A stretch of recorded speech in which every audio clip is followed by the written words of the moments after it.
நலாஸ் நாட்டு சர்க்கரை நலமுடன் வாழ நலாஸ் இந்தியாவிலேயே நாட்டு சர்க்கரைக்கு ISI முத்திரை மற்றும் அக்மார்க் அங்கீகாரம் பெற்ற ஒரே நிறுவனம். தொடர்புக்கு 9047045000.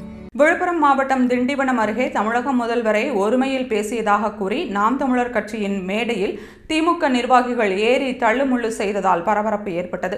திண்டிவனம் அருகே கூட்டேரிப்பட்டு 4 முனை சந்திப்பில் நாம் தமிழர் கட்சியின் கொள்கை விளக்க பொதுக்கூட்டம் நடந்தது. அதில் நாம் தமிழர் கட்சியின் நிர்வாகிகளான இடிமுரசு, கேப்டன் துரை, முனுசாமி ஆகியோர் பேசிக் கொண்டிருந்தனர். அப்போது திமுக கிளை செயலாளர் இனயதுல்லா என்பவர் திடீரென மேடையில் ஏறினார். மைக்கை பிடுங்கிய அவர் நாம் தமிழர் கட்சியினருடன் தகராறில் ஈடுபட்டார். உடனே அவருக்கு ஆதரவாக திமுக மாவட்ட சிறுபான்மை பிரிவு அமைப்பாளர் அன்சாரி, மாவட்ட கவுன்சிலர் விஜயன் உள்ளிட்ட 10க்கும் மேற்பட்ட திமுகவினர் தகராறில் ஈடுபட்டனர்.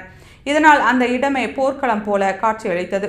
இதையடுத்து அங்கு பாதுகாப்பு பணியில் ஈடுபட்டிருந்த போலீசார் தகராறில் ஈடுபட்ட திமுகவினரை சமாதானம் செய்து வைத்து அங்கிருந்து அப்புறப்படுத்தினர்.